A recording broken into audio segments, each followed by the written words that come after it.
अस्सलाम वालेकुम रहमतुल्लाहि व बरकातुहू। मेरी यूट्यूब फ्रेंड एंड फैमिली, कैसे हैं आप सब। उम्मीद करती हूँ आप सब लोग खैर खैरियत से होंगे, ईमान और तकवा की बेहतरीन हालतों में होंगे। अल्लाह ताला से दुआ, अल्लाह ताला हमारे वक्त में, सलाहियतों में, ज़िंदगियों में बरकत पैदा कर दे। इसी खूबसूरत सी दुआ के साथ हम आगे बढ़ेंगे जी अपनी आज की रेसिपी की तरफ, जो है जी शकरकंदी की चाट, स्वीट पोटैटो चाट, जो मर्ज़ी आप कह लें। इतनी मज़े की ये बनती है ना, ये ठेलों पे मिलने वाली वो चाट है जो हमने अपने बचपन में बहुत खाई है। बहुत मज़े की बनती है, बहुत कम अज्जा इसके, जैसे कि आपके सामने पड़े हुए हैं। मैंने लिया जी आधा किलो शकरकंदी। इसको मैंने हार्ड बॉयल किया। इसे बहुत ज़्यादा नरम बॉयल करेंगे तो ये दब जाती है, काटी नहीं जाती। थोड़ी थोड़ी जो ना ये सख्ती होती है, इतनी कि इसके क्यूब्स काटे जाएँ। आधा किलो शकरकंदी के मैंने क्यूब्स काट लिए हैं। 1 प्याली मैंने इमली का पल्प लिया है। 1/4 प्याली मैंने इसमें ब्लैक चने लिए हैं। आप चाहें तो आप सफ़ेद लें, वैसे यूजली सफ़ेद ही यूज़ होते हैं, कोई सफ़ेद यूज़ करता है, कोई ब्लैक। सफ़ेद नहीं थे तो मैंने उसको रीज़न नहीं बनाया, बल्कि रेसिपी रिकॉर्ड कर ली क्योंकि मेरा ये आज खाने को दिल कर रहा था। तो 1 प्याली मैंने सफ़ेद चने लिए हैं और 1 अदद मैंने दरमियाने साइज़ की बारीक कटी हुई प्याज ली है, नमक लिया है और चाट मसाला लिया। बस ये इसके अज्जा बढ़ते हैं इसकी तैयारी की तरफ। सबसे पहले जी हम इसमें ये प्याज डाल देंगे। प्याज ऑप्शनल होते हैं, वही बात, कोई डालता है कोई नहीं, लेकिन मुझे बहुत पसंद है इसलिए मैंने डाले हैं। चने डालूंगी। ये जो मैंने लिया है तकरीबन 1 से 1.5 चाय का चम्मच नमक, ये डाल दूंगी। और मैं इसमें चाट मसाला डाल दूंगी 1 चाय का चम्मच।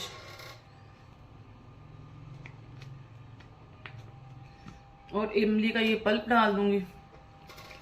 इसको अच्छे तरीके से मिक्स करूंगी। ये पल्प जो है ना थोड़ा पतला रखना, इसको आपने गाढ़ा नहीं रखना, क्योंकि ये जो है ना शकरकंदी की चाट की थोड़ी देर बाद घुलती ज़रूर है थोड़ी बहुत। जब ये घुलेगी ना तो ये इसकी जो है ना कंसिस्टेंसी थोड़ी सी गाढ़ी हो जाएगी। इसको मैं अच्छे तरीके से मिक्स करूंगी।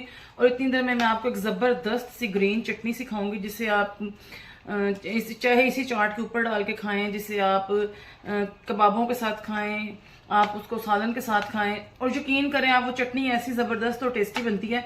अगर सिंपल घर की रोटी या पराठे के साथ भी आप उसको खाएंगे ना तो आपको इतना मज़ा आएगा कि आपको किसी सालन की कमी नहीं महसूस होगी। चलें अभी चलते हैं उस चटनी के अज्जा की तरफ। तो चटनी के अज्जा मैं आपको दिखाऊंगी। ये चटनी दही की चटनी नहीं है, मैं आपको पहले बता दूं। इसे आप खाने के साथ, इसे आप चाट्स के साथ, इसे आप कबाब्स के साथ यूज़ कर सकते हैं, लेकिन दही में नहीं। इसके लिए मैंने आधी गट्ठी ली है हरे धनिया की। और मेरी दादी माँ कहती होती हैं कि अगर सारे डंडल उतार देंगे तो धनिया की चटनी में खुशबू कहाँ से आएगी। तो इसके आधे आधे डंडल मैंने इसमें रहने दिए हैं और आधे आधे उतार दिए हैं। और 1 मुट्ठी जितनी मैंने इसमें पुदीने के पत्ते लिए हैं। हमेशा धनिया ज़्यादा होता है, पुदीना कम होता है। अगर धनिया और पुदीना बराबर कर देंगे तो चटनी कड़वी हो जाएगी। 1 अदद मैंने दरमियानी साइज़ की प्याज ली है। 2 अदद मैंने इसमें टमाटर लिए कटे हुए। आधी गट्ठी यानी 3 से 4 जब ये बड़े वाले थे मैंने 3 से 4 लिए, आज छोटे हैं तो 5 से 6 कर लें। और 6 अदद मैंने इसमें छोटी वाली है, देखें छोटी वाली हरी मिर्चें ली हैं। आधा चाय का चम्मच सफ़ेद नमक लिया है। 1/4 चाय का चम्मच काला नमक लिया है। और 1/4 ही चाय का चम्मच भुना हुआ ज़ीरा लिया है। अगर आपके पास कुटा हुआ है तो वो भी ले लें, अगर नहीं भी तो इसने ब्लेंड हो जाना। और 1/4 प्याली जो है ना मैंने इसमें इमली का पल्प लिया। इसमें हम सादा पानी नहीं डालेंगे, इमली का पल्प डालेंगे। अब ये तमाम अज्जा मैं इसमें डाल दूंगी और इसे मैं आपको ब्लेंड करके दिखाऊंगी, क्योंकि मेरे ब्लेंडर का स्विच यहाँ तक नहीं आता तो मैं आपको इसे ब्लेंड करके दिखाऊंगी। ये देखें, इसी पानी में मैंने इसको ब्लेंड करना है, इसमें मजीद पानी नहीं डालना, वरना ये जो है ना खट्टी नहीं रहेगी सही तरीके से। ये देखें जी हमारी ज़बरदस्त सी चटनी रेडी है और मैंने इसमें कोई पानी, कोई चीज़ एडिशनल नहीं डाली। और देखें उसी में हो गया। हाँ, इसको आपको ब्लेंड करने में मुश्किल ज़रूर होगी, क्योंकि इतने कम पेस्ट में या पानी में चटनी को ब्लेंड करना बहुत मुश्किल टास्क है। लेकिन आप उसको घुमा घुमा के ब्लेंड करें, मज़ीद पानी ना डालें, क्योंकि ये पतली अच्छी नहीं लगती है। पतली वो होती है अगर उसको दही में डालना तो गुजारा हो जाता है, लेकिन इसको मैं चूँकि सालन के साथ या कबाबों के साथ खाना तो ये थोड़ी गाढ़ी ही रहेगी। और इतनी देर में हमारी चाट भी जो है सेट हो गई है, उससे मैं अब आपको डिश आउट करके दिखाऊंगी। देखें जी अल्हम्दुलिल्लाह ये है हमारी चाट की फाइनल लुक। इसे मैंने बारीक सेव के साथ जो है ना डेकोरेट कर दिया थोड़ा सा। साथ ये ग्रीन चटनी आप चाहें तो ये ग्रीन चटनी इसके ऊपर भी डाल सकते हैं, बल्कि मैं आपको डाल के दिखाती हूँ। थोड़ी सी ऐसे डाल दें। जब आप इसको मिक्स करेंगे तो जो है ना ये इसके साथ ग्रीन चटनी का टेस्ट भी बहुत मज़े का लगेगा।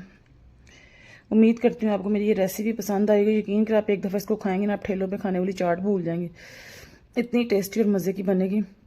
अगर आपको पसंद आए तो इसको लाइक करें, शेयर करें और सब्सक्राइब करें। बेल आइकन को प्रेस करें ताकि मेरी हर आने वाली वीडियो की नोटिफिकेशन आपको मिल सके।